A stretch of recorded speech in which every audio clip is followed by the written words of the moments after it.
right, well, it is time, and so we will get started. Thank you, everybody, for joining us, and um, appreciate your being here. These are very informal um, uh, webinars, I guess we do. It's not really a webinar. It's just a conversation, a casual conversation that we're going to have amongst ourselves and with you about this topic of crafting email, social media, and donor messaging in a way that resonates with your donor base. So very casual. You can put questions in the, I'm sorry, I've already forgotten. Is it the chat box or the Q&A box that we want the Q&A, I think. Right. Use Q&A. We want your questions. If you don't get any questions, this will not take an hour probably, as I was saying before, and I hopped on. And Stephanie and Ian will make sure they give us full answers to things, but we want your questions. And we will go to them. I'll kick things off though, and get things started. So let me introduce our panelists. I'm Jeremy Beer. I'm the principal partner at American Philanthropic, co-founder of the firm, and happy to be your host today. I'm speaking to you from Phoenix, where it's 118 degrees. Today. It may not quite be to 118 yet. It might only be 115 or so. So I'm happy to be inside doing this with you. Stephanie Walker, our first panelist, is, where are you coming to us from today, Stephanie? I'm coming from Orlando at the Christian Leadership Alliance Conference. That's right. Gosh, at beautiful Orlando, Florida. I'm sure it's also nice and cool today in mid-June. Compared to Phoenix. Yeah. Stephanie works typically out of our Westchester, Pennsylvania office. She was worked in marketing at WHYY, Philadelphia's public media station, before she came to American Philanthropic. Really elevated, as she modestly puts it, their digital fundraising program, knows a lot about digital, and is the person to whom questions should be directed, having anything to do with digital fundraising.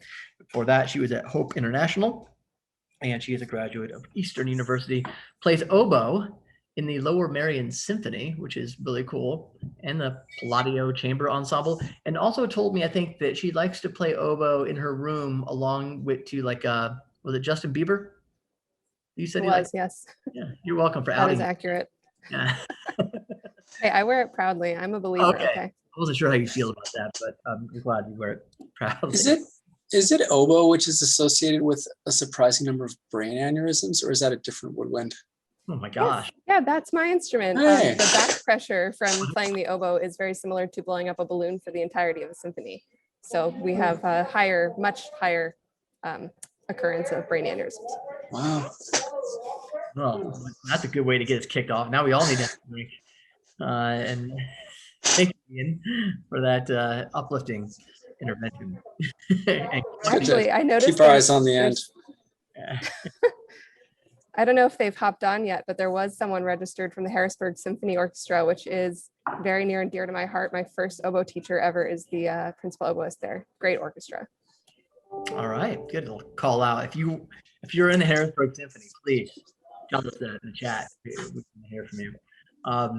Ian Bernhoft, let me introduce you before we get going here. Is managing consultant here at Amphil, runs our writing and communications department. He is a real writer. He not only has a PhD in English from Boston University, but taught at Providence College for how long, Ian? 3 years, 4 years. Yeah. No, you taught at a bunch of different places. You taught creative writing, though, among other things, right? Never creative writing, but all other forms of writing. The uncreative, academic, tedious kind. That's my specialty. There aren't enough degrees in uncreative writing. You should strive to be less creative in your writing, actually. That probably is a good writing tip. Yeah. If you want to know anything about Cormac McCarthy, Ian is your man. I believe he wrote his dissertation. Cormac McCarthy. Yeah, among other people, but I'm your man. Yeah, so the brain aneurysms, the Cormac McCarthy, you can tell that Ian's all about the uplifting stuff in life. Black Welcome, shirt. by the way, welcome Christina Stetler from the Harrisburg Symphony Orchestra. We're glad you're here. Thank you for outing. All right, so Ian's the writer, Stephanie knows digital. Together, hopefully we can tell you something that's useful today. I'm sure they can. I can't, but I'm sure they can. Yeah, don't oversell it. Well, I know, again, it's an informal and casual thing. But no, you all, I know, have a lot to share. So let's start at the beginning. Because you can enter this topic, which is kind of vague, from any number of angles. But let's start with what our goal is. What are we trying to do with email and with social media when it comes to our donors? Not just from a pure marketing perspective or brand building perspective, but when we're talking from a development perspective. Stephanie, I'll start with you then on that. What generally, I know different organizations are in different situations, but what generally are you trying to accomplish with, let's start with social media posts. What are you trying to accomplish there as you just kind of go through the year, and you're doing your posting? What's the goal typically? I hope that's a good question. Sure. Yeah, on the social media side, I think that tends to be the place where I like to think of social media mostly as a place for new audiences. So you will have lots of people who follow you. They might not see your posts all the time, but it's one of the places where people can come to discover you. Their friends like your content. You end up in their feed, especially on something like Twitter. And so really messaging about what it is that you do, who it is that you are, and stories of wins that you've had, little feel good, tiny sound bites are great places to start with social media. Ian might be able to speak more to social in particular. But typically that's, because once you get to my thing of email, you've already given us your email address. So it's only people who already know us, but social is a place where you can find people who don't know you yet and introduce yourself. How do you, but I think, isn't it are we trying to capture email addresses? Is that like one of the primary things we're trying to do with social media posts? Somehow. Absolutely, or maybe more so with advertisements than posts necessarily, but with your, like everybody else. So explain, like, what's the difference? Yeah, sure. So you have the posts are just your organic traffic, things you're posting for people who follow you to see in your own timeline. But you can also do advertisements on the back end where Facebook has a nifty tool called lead generation, where they allow you to capture an email address without having that person leave Facebook. So something we talk about in digital a lot is friction, which is just a jargony way of saying, like, don't make it hard for someone to do what you want them to do. So an example of a way to make it hard is to say, you should sign up for our email lists. Here's a link that goes to one page. And then on that page, you have to click on a link to go to another page that says like the different newsletters you could subscribe to. And then you have to put in your first name and you have to put in your last name in order to get the email address. And so like each one of those layers is someplace where someone can fall out of interest, get distracted. I mean, they're on Facebook. They're not really like looking to sit down and really have a cup of coffee with you. They have like 3 seconds of attention for you. So capturing their email address as quickly as possible is one of the most important things that you can be doing right now, especially as we're coming out of working from home, because people are much, much more likely to complete a conversion when they're on their desktop. So they're actually going to type in their email address and click send when they're on their computer versus their phone. So while everyone's been at home, all of those rates have just been astronomical. So if you're one of the publishers who's seeing like just huge numbers this year and last year, like this is probably your last moment to really capture all those email addresses before it wears off and people start going back to the office and commuting and being on their phone. But philosophically, like what you're really doing is getting your members' information and your prospects' information away from Facebook and someplace that you own. So it doesn't matter if Facebook decides tomorrow that you're evil, which they very well might do. You already have the email address. They're your own channel and you can reach out to them when you want to, which is for your brand and for solicitations, just a really healthy way to think about your audience. So we've hit on three things. I'm going to kind of sort of step back. Three things we're doing potentially with social media from a donor perspective. One is just introducing the organization, and we'll get. I'm sure we'll talk about exactly how you do that. The second is telling stories about your wins. That's how you put it, Stephanie. Maybe Ian will tell us differently. And the third is using it to capture email addresses, which is of vital importance because having an email address is very, very different than just having a follower. Am I right about that? It's much, much more valuable. Yes. Yeah. It is. And not just because of Facebook and their evil algorithm, but also because it's a very, very intimate space. Like social media is public in a lot of ways. Some people have private profiles, but largely it's a public forum. When you are in someone's email inbox, like they're at a place where they're expecting to see a message from their mom, and they might also see a message from you there. So that for building an emotional connection, email is just a very intimate place to be. You're not performing for a third party as much with an email, perhaps, as you are with a social media post. Yeah, it's much more one-to-one. You're talking to that person. All right. Well, we'll come back to all this because I'm still interested in exactly how this works, but we'll go to Ian. Stephanie claims you know how to use social media posts effectively to resonate with donors.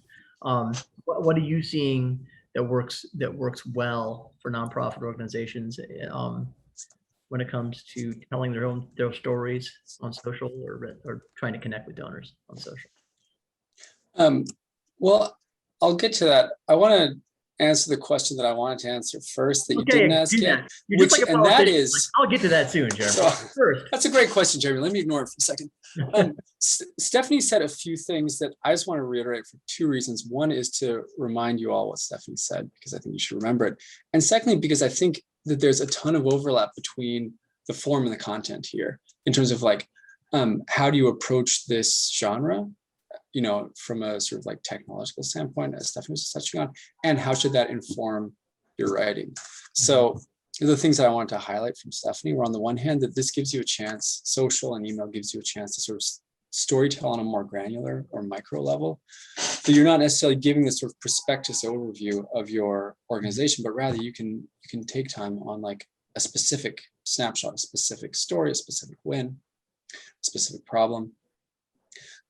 Which cultivates that, I think goes towards starting to cultivate that intimacy with the donor. The second is what Stephanie talked about in terms of minimizing friction on the way to collecting email addresses. You have to apply that exact same principle to your writing. Like anytime you throw together a complicated sentence, anytime you put together a long paragraph, anytime you title an email, some thoughts I have about the problems in America today, you're throwing up friction. You're giving people a reason to stop reading because it seems like it's work to get to your point. Mm-hmm. And so one of, I think, the most important things to writing successful social and writing successful email is, and this is starting to angle towards your question, is to write in such a way as to be instantly understood, right? Like it should be stupidly simple, not stupid, but just like so simple, and direct and to the point, because to echo Stephanie's third point, you do have like a 3-second window of somebody's attention before they decide to move on to the next message, before they decide to delete you or archive you, whatever. And so to round third base back to the question of what works well, that you brought up, Jeremy. Yeah, I think what works was you have to put yourself in the shoes of your audience and think, they're not sitting down with your email printed out in like a glossy magazine to ponder over it, right? They are probably on their phone, on their little screen, thumbing through it quickly. And so simple, short sentences, 1 sentence long paragraphs, really clear, what am I writing about? What I want you to do, why does it matter? These, I think, are the key ingredients. And I think you need to overdo them, or what seems like overdoing them, in order to do them well. Do I need to shock people? In what sense? Like, do I need to say really provocative things? Do I need to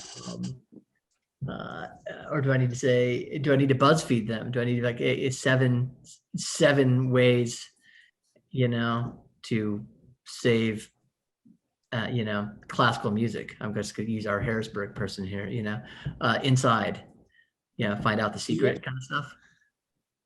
To a certain extent, I think yes, definitely, because you need to awaken your audiences. You either need to awaken their curiosity or their desire, or both those things, right? So you've got your, say we're talking about email subject lines. You've got the subject line of your email. The odds are very good that that's the only part of the email that your audience will see, right? Yeah. And so don't waste that. That is the prime real estate of your email. And I think that what BuzzFeed headlines do a great job of is awakening our curiosity, right? Like, what are the 7 ways to save classical music? Or like, I get the one dark threat that will destroy classical music in America tomorrow. I'm like, oh damn, I wonder what that is. Yeah, Christina, you can use that, by the way. That's all yours.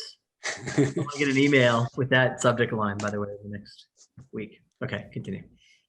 Yeah, and so I think when I see emails that are like update from the president or something like that, right? That's such a snoozer. Like I didn't need an update from the president in my life, right? So, or it's like give $25 to, I don't know, save a kitten. I mean, maybe, depending on how you feel about kittens, maybe that's a good one. Ian doesn't want to save kittens. I'm pro kitten. I do. I just don't know where my price point is. So the point is, though, if you have a great offer, put that in the headline. If you have a way to awaken their curiosity, a way to shock them. Yeah, I mean, I feel a little bit gross about getting too sensational, but walk up to the grossness line, but not over the and just don't step over it. Yeah, exactly. Yeah, but it's a point. It's a very crowded space. It's a crowded attentional space. So one can, there is a certain sort of, seems to me, a level of if you're in this game, you got to be in it to win it to a certain extent. Okay, so Ian, what do people screw up commonly? I think you're already pointing to it, but maybe you can elaborate more. What do people screw up in their email and digital comms? What are the common mistakes that we see or that you see? So I think the most common mistake, and in email and in digital communications, is people who are writing for themselves rather than for their reader. And what I mean by that is a couple of things. One is they're not really thinking about what are the reader's needs in terms of like, can I scroll through this quickly and look and comprehend it? But also on a deeper level, they're pitching everything in terms of like, hey, look at us. This is what we're doing. Do you want to help us do this? We're really good at this. We'll do it some more. If you send us some money, we are going to do great. And it's all we, us throughout. And it's very, it doesn't mean to be this way, but it's very kind of solipsistic. It shuts the donor out. Where I think all of that in effective fundraising copy is pitched in terms of you, right? Like, this is what you can do today. Look at all you're doing. We're so thankful for you. You're saving so many kittens. Mm-hmm. Please save a few more. Whereas the tendency is always like, since 1979, we've been saving kittens. We do it better than anyone else. Kick us some money so we can go out and save more kittens. So you need to make the donor the hero. You need to make the donor the center of the email. There's a lot of wisdom in what you just said. It's actually, everybody does it wrong. I mean, it's hard. It's hard when you're on the inside to not say, well, my job is to give information on what we're doing. And then if people like it, they'll write us a check or go online and punch in what they're going to give us. So it's, what you're saying is the wrong we. There's a lot of we language that we is an organizational we. That's one thing. It's not included. It shuts the donor out. The donor's not part of that we. So it's not like a look at what we've done together. Thank you for being a part. Is that an okay way of putting it? Yes. And I think that I used to think that we's were okay because I'd be like, oh, well, it's you and I, right? It's the donor and me.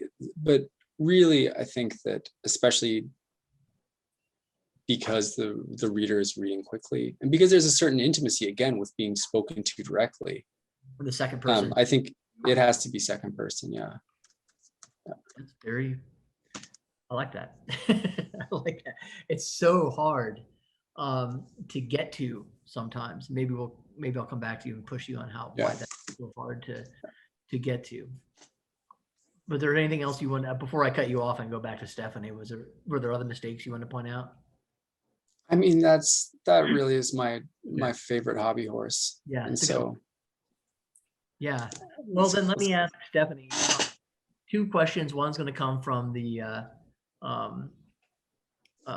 from my colleague here who's asking a good question, and one from me directly. What makes organizations, besides like messaging and the form of the messaging, what makes certain organizations like good at doing email and others, not so good at doing email? Sure. I think obviously every organization is different and has a slightly different use case for email, but a lot of organizations don't have a use case and they don't have a channel owner. And all successful organizations. Hold on, we're introducing new terminology here. And if I don't understand it, I'm assuming other people don't. What is a use case? Oh yeah, I'm going back to that. Yeah. I think first they have an email list because they think they should have an email list, and that's why they have an email list. Okay. And that's it. It's just a circle, right? And instead of thinking like, I am a news organization, I have an email list because it is a way to create a loyalty product that people will identify with, that will get them to subscribe to my news in a paid capacity. Or I am an animal rescue and I'm using email as a medium because I want to reach, people with these personal stories of these kittens that have been saved. And so it's basically the same thing that Ian's saying about the way that people write is the same way they think strategically and technically about email, where they think, I have an email because I have to tell people about these updates, not like I have an email list because there are people out there who are interested in these stories and I want them to be able to find these stories. And you like thinking of email as a place, a destination, like someone gave you their email address. That is very personal. And they didn't give you their email address because they thought you might want to tell them like a list of 5 things you're doing this week. They want to hear a story that they resonate with about an interest that they have, which your organization can do. So I think thinking about like what email is as a product instead of just having a MailChimp because you think you should have one is really important. And then I think the thing that goes alongside that is very, very frequently there's no purpose for an email list because there's no person owning an email list. I've seen database administrators be the one to write newsletters. I've seen CEOs be the one to write newsletters. There are, at some organizations, it's like the receptionist that plugs in the information and it's based on a Word document that the president sends her, and then she has to figure out how to put it into an email. But none of these are things where like someone is thinking, people gave me an email address, they want an experience, and I need to think about what that experience is. So the number one thing that organizations have that are successful at email and especially successful at email solicitation, converting those people into paying donors, is that they have made someone in charge of email.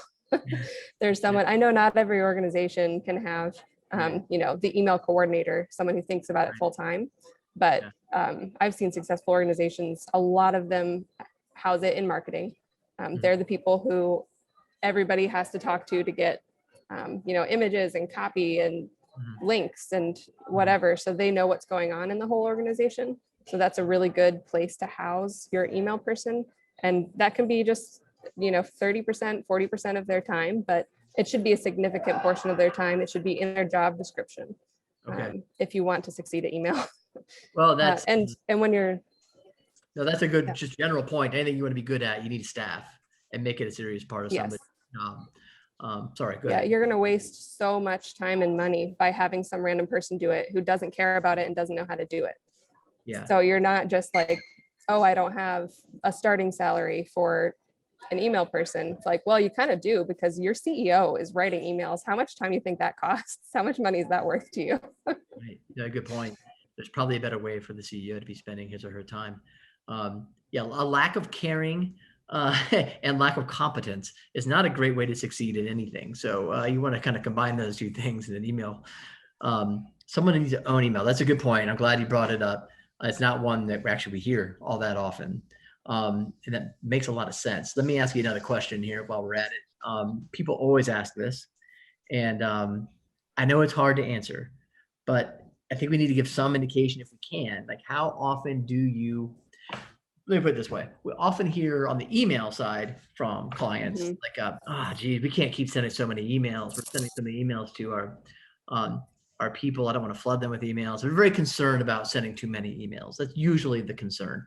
Sometimes we're not getting enough out and they know it, but often it goes the other way. Same with social media posts. How many, their concern is about how many is too many, how many is enough. What are the rules of thumb here? What advice could you give? Like, how often do you want to be communicating via these channels to your people on the other side? Yeah, you're right that it is one of my least favorite questions, because the first thing I want to know is an export of all of your data to answer that question. But I can probably accurately say for everyone on this call, double whatever you're sending now. It's more than you think is the number one principle. Yeah, no, this is good if stuff. you Right.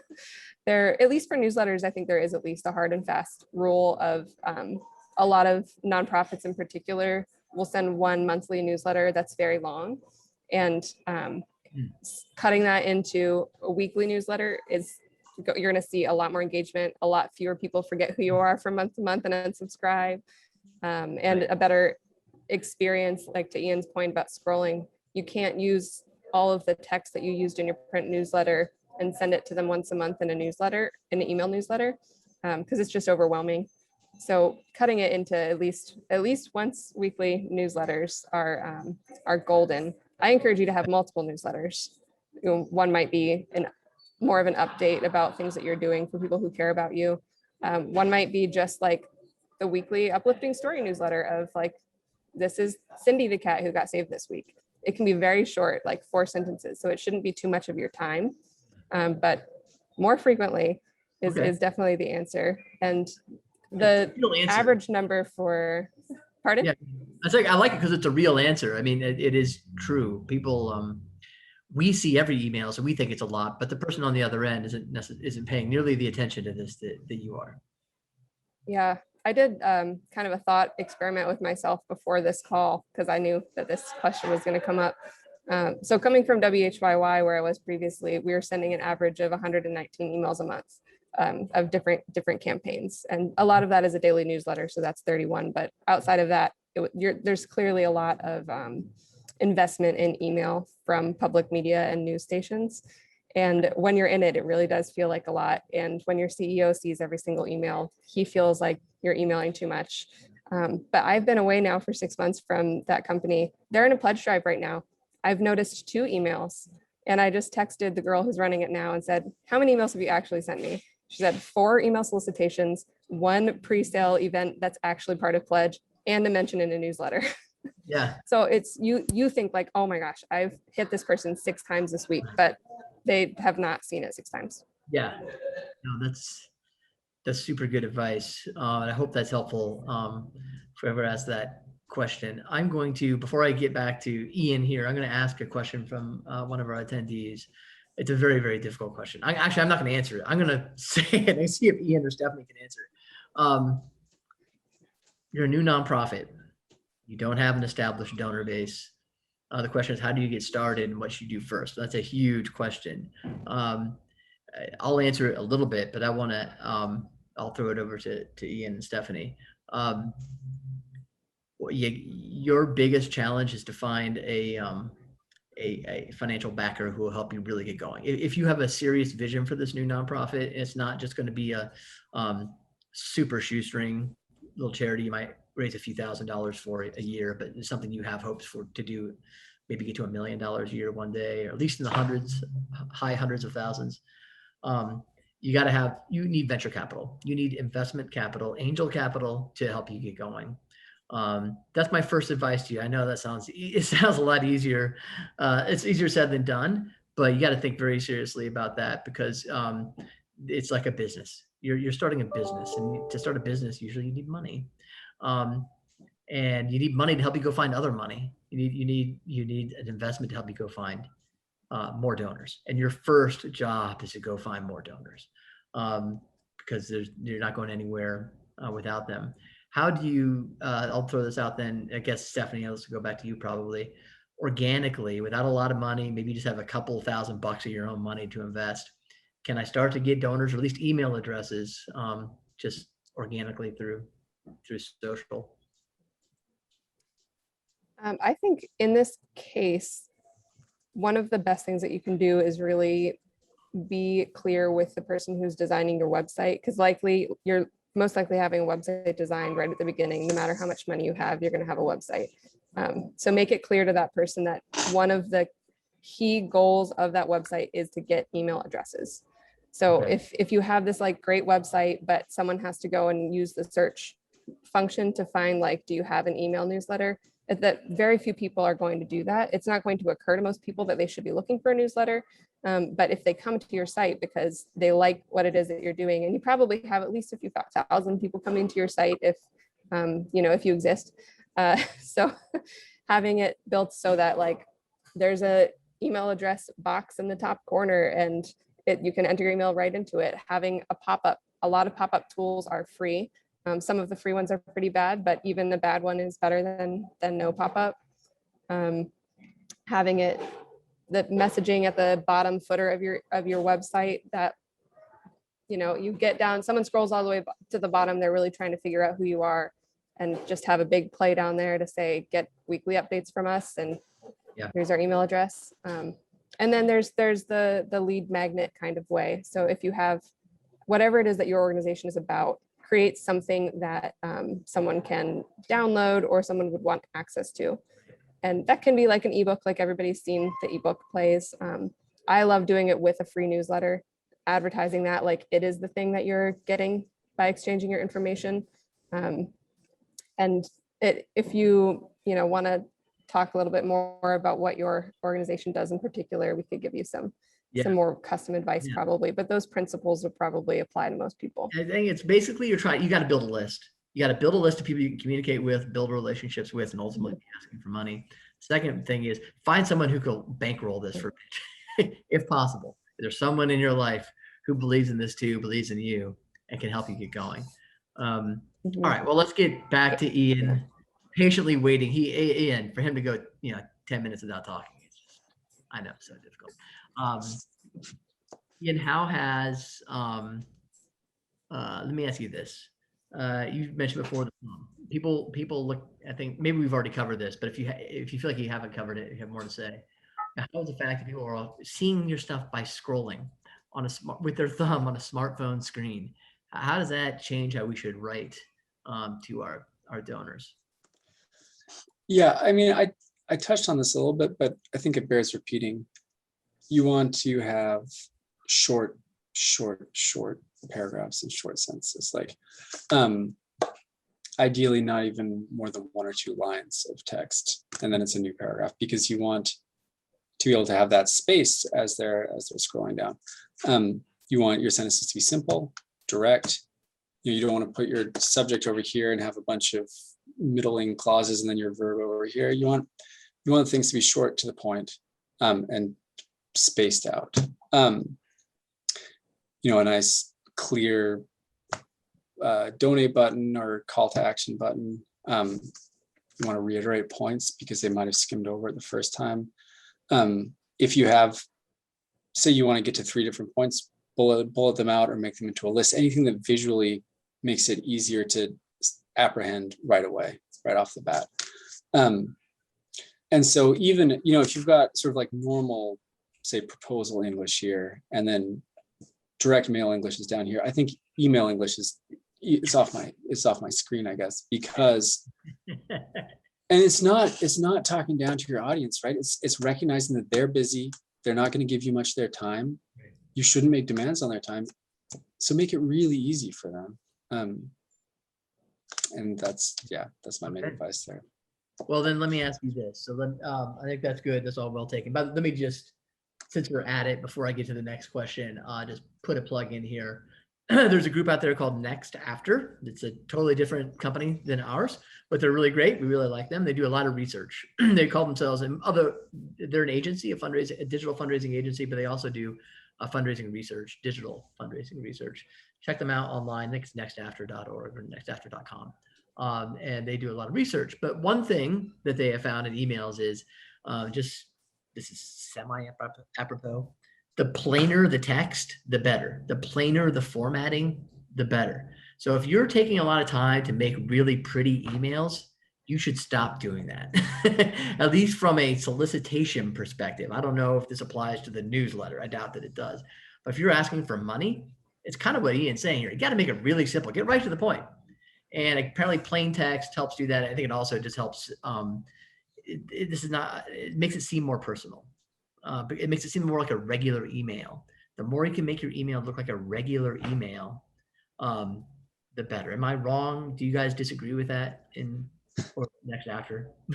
No, fine. But by no means. I mean, I think that what's really cool about emails is that they can seem so personal. I think the good ones do seem like something that was written from one friend to another, right? Like, I remember seeing an example of an email. You might have forwarded it to me, Jeremy, but it was somebody saying like, pardon the typos on this. I'm typing it on my iPhone as I catch a cab to the airport, but I just needed to fill you in on what just went down in the congressional session. Like that sort of thing is great. Yep. Even somebody told me the forward. It could be maybe it's even a real forward or a fake forward, where you're forwarding an email from somebody else. Somebody wrote you, one of your volunteers wrote, with some great news from the field. And you're just forwarding it out to the donors about this a pot-bellied pig that's just been rescued, and coming now to the farm. That's what you do. Whatever the forward is also very, with your little cover stuff, is very powerful. I think, especially if it's real, all the better. Not just something that looks like a forward. All the better. It's very much turned towards the needs and the interests of the audience, right? It's like, hey, here's something I think you might benefit from. You might like this. I was thinking about you. I thought you might like to see this. And so that helps to cultivate that sort of personal connection. Well, especially if you're an organization that has some higher profile personalities that have no time to help you, the forward is amazing because you can have, your development officer or even you can have the email solicitation that's more of a brand one that's not as personal that goes out, and that's more of like making people aware you're doing a campaign. And then you have a forward from a huge name like Jeremy Beer. And it says like, I just wanted to make sure that you saw this because it's so important. So, Jeremy doesn't have to spend more than 10 minutes looking at this email. And also importantly, for a lot of people who are in the weeds in email, Jeremy doesn't get to copy edit anything. When you are at the point where you're trying to do these like really personal emails, it's so awesome if you have someone higher up or someone who's like a radio host or an author on your website who will partner with you. But if you are at one of the very many organizations where like that person might have founded this organization, that person might have so much of a connection that they can't let go of control. Don't give them the opportunity to get bogged down in that much copy editing. So the forward can be really great internally as well as a solicitation. Okay, Stephanie, here's one from you. I'm going to the attendees. We're getting questions from attendees. I'm going to go to those. How long should we wait before putting a newly engaged member, somebody who just gave us their email address but hasn't donated yet?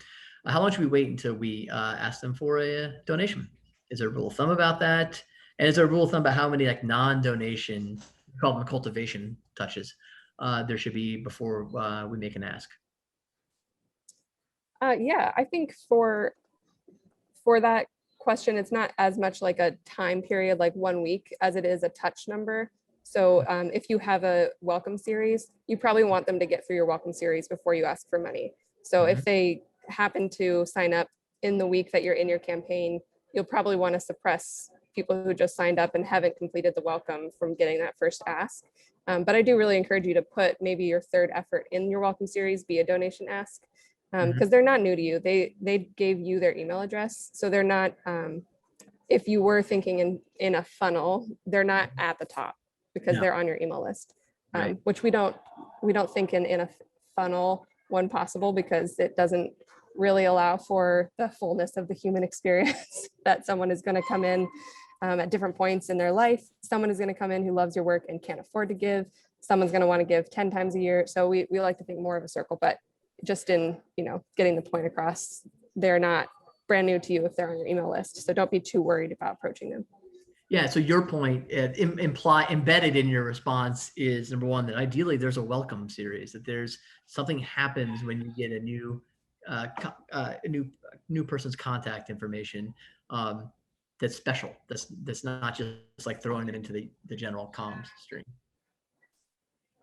Yeah, Right. Definitely. Is that easy to do, or is that hard to do? Which To do a welcome series for people? it can go either way, but I think a lot of organizations think they don't have time to work on an automation because you're making this thing with all these branching off points, and it looks like that meme where the woman is like looking at all the math, right? At the end of the day, it's this like spidery web if you're doing a pretty full automation that's personalized.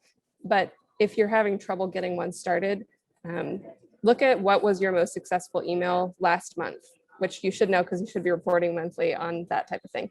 So look at your most successful email from last month and see if it's something that you can adapt into an evergreen effort.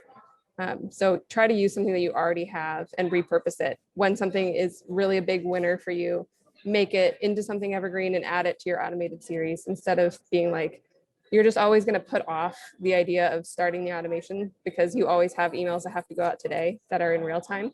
So use that workflow you already have to start an automation. And if you can't do it, I mean, you can't do it. It's not the first thing you do as a new nonprofit, but it is something you do as a more mature nonprofit. I'll just say that. And the other thing that Stephanie said, I think you said the third touch would be an ask, ideally, in the welcome series. And I think that's good. I think you don't want to wait too long to answer this attendee's question. It's great if they get a couple of welcome email, another welcome email.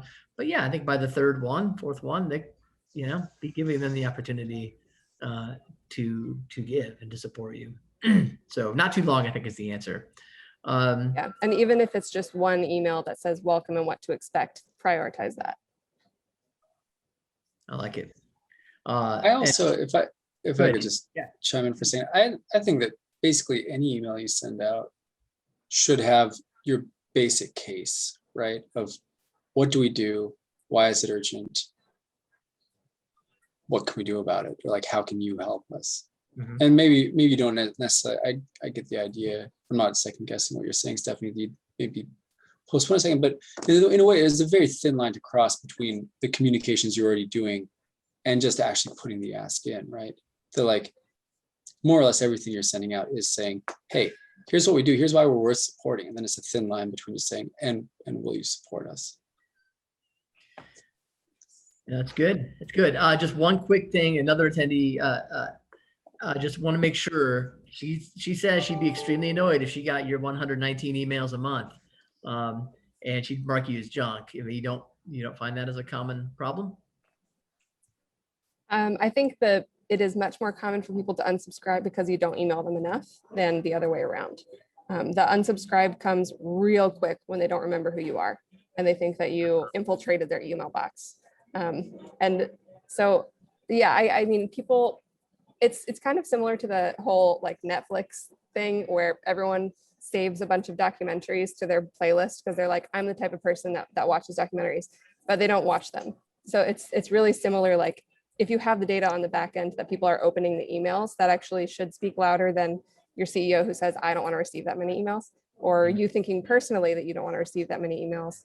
I mean, some people do email too much, but it is a very tough problem to find. There is a reason why the most successful companies out there in the for-profit space generally are not sending one email a month to their people. Mm-hmm.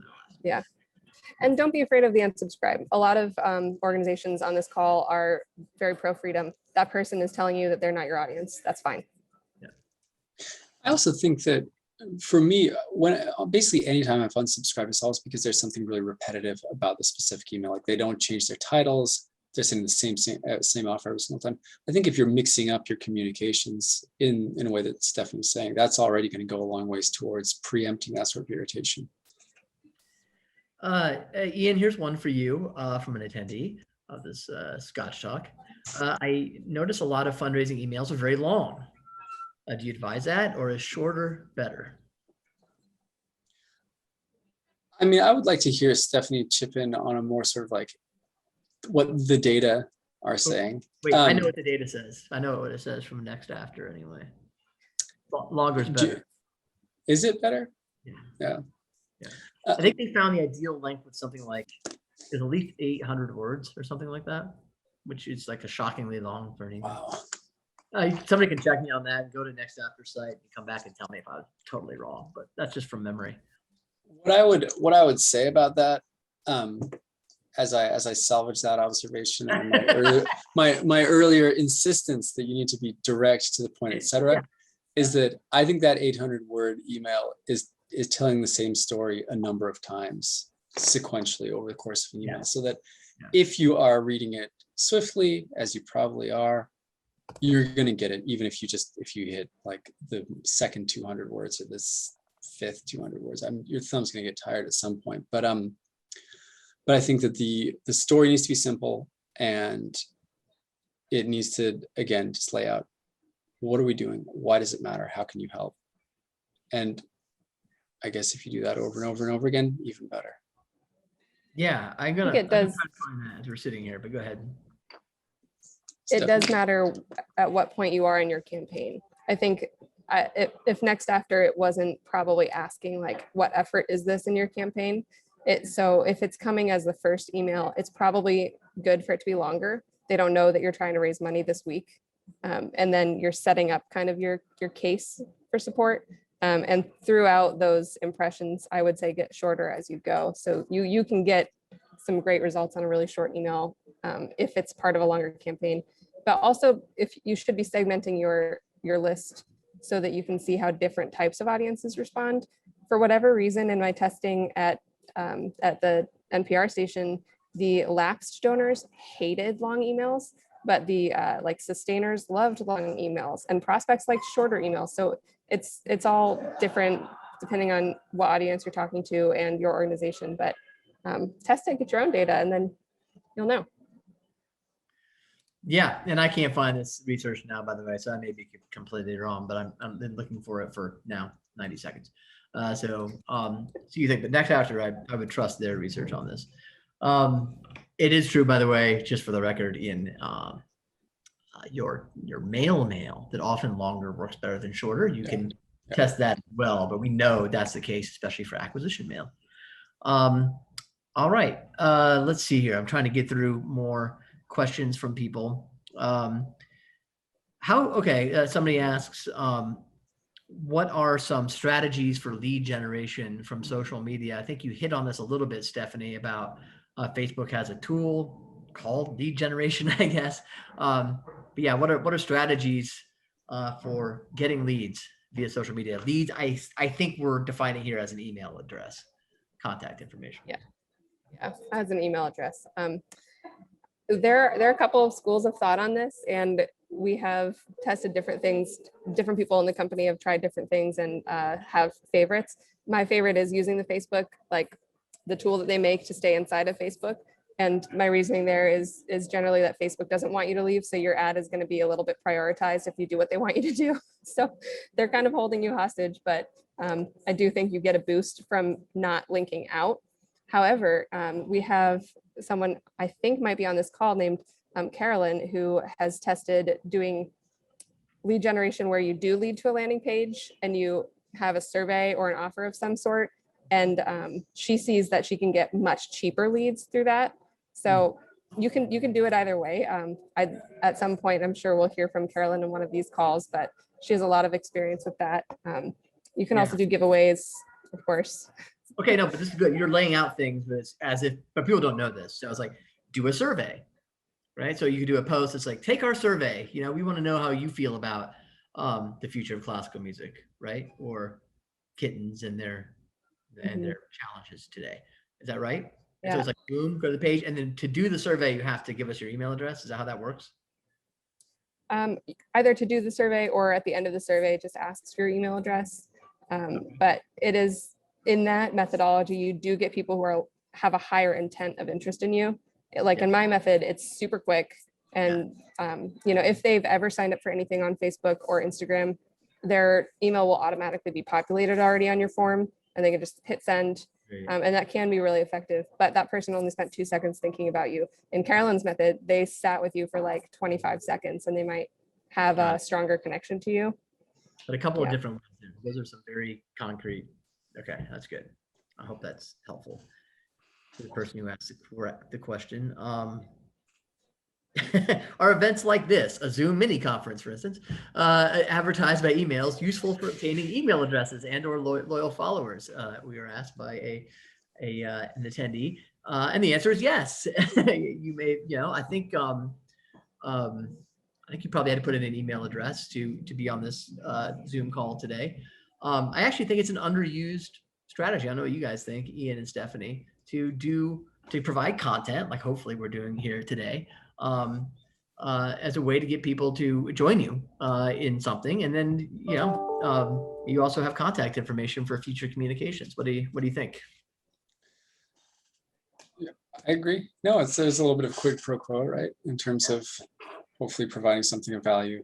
And then all of you can expect 119 emails from me in the next definitely get it away next week.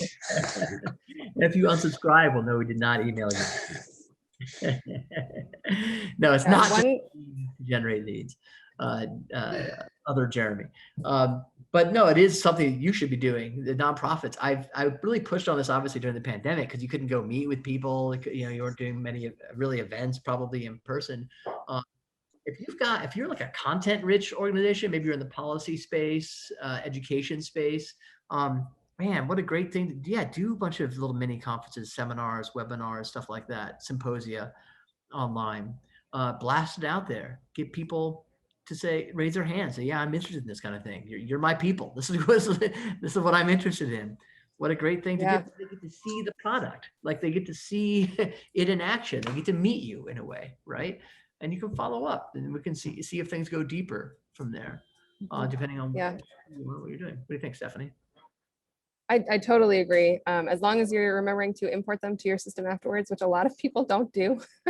So do remember to import from Zoom into your email system. But also if the goal of your webinar is to get email addresses, make sure that you are thinking of the whole journey of that person's relationship to your organization. You're not just making this webinar because you think people might give you their email address for it. You're doing it because, like for us, providing this type of service and this type of advice to our clients is a really important part of what we do. So this is helping us find people who want to know about digital things. So when we're done with you, we're going to flag that you are interested in receiving content about digital fundraising.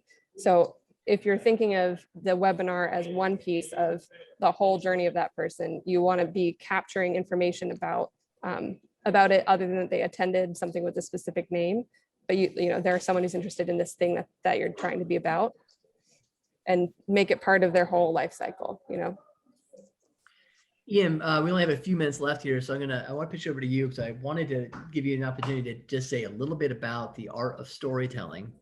And Ian, if you has a series of articles on this, by the way, at philanthropydaily.com, a 3-part series on the art of storytelling. It's really, really good specifically for the nonprofit organization. I highly recommend it to you. But what would you say here with respect to social media and email in particular, Ian? What are the kind of key aspects of that art with respect to these particular genres? So in those articles you referenced, kind of break down how there's this sort of archetypal storytelling structure, which is embedded in fairy tales of setting up a context, showing a problem, why does it matter, then how does it get solved? So going through from sort of tension and resolution. In the fairy tale, this is princess, dragon, fire, knight, right?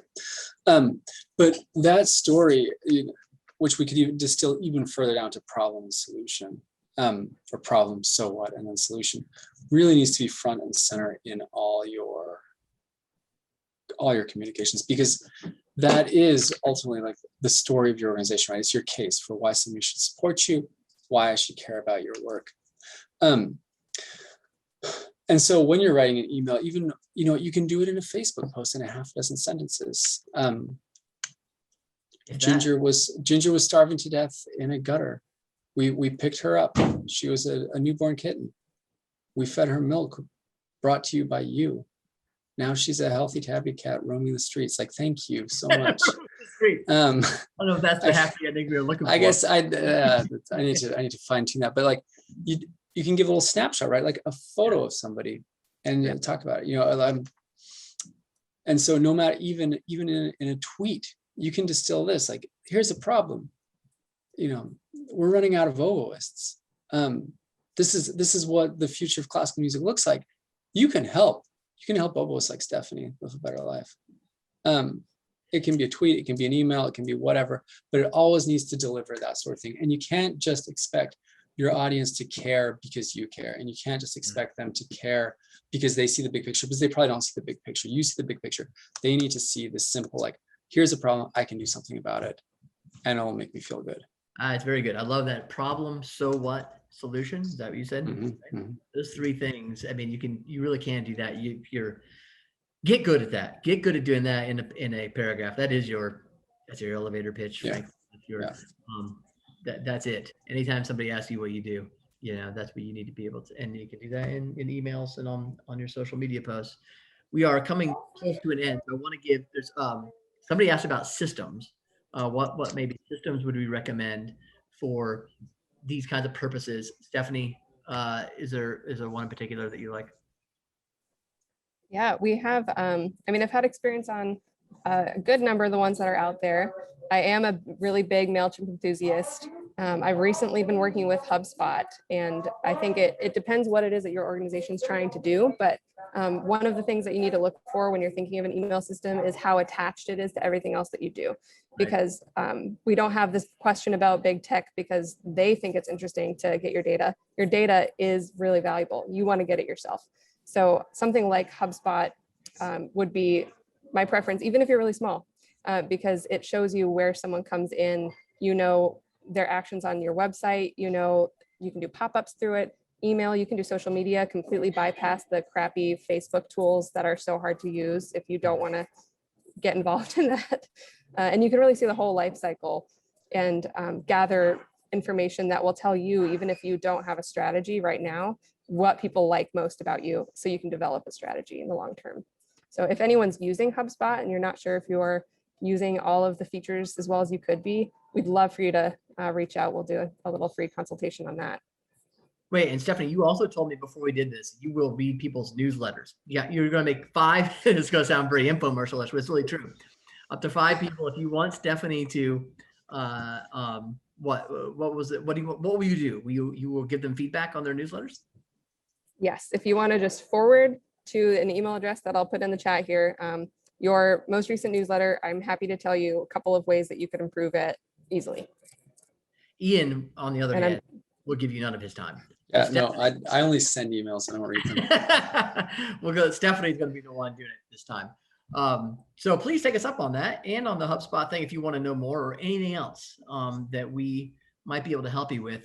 Before we go, we're almost done. Thank you everybody for your kind attention and good questions. You really kept them coming this time. It was great. I hardly had to come up with any on my own. 2 more things along these lines if you want to keep going deeper. The next thing we're doing is a Forgotten Foundations of Fundraising webinar. That's a part of a series that's on Thursday, June 24th, 4 p.m. Eastern time, with a couple of our veteran direct response experts. That is going to be about how to build an integrated and excellent direct mail program, really a direct response program. That's what the integrated part means. It's social and mail together, which, by the way, is the best way to do it if you possibly can.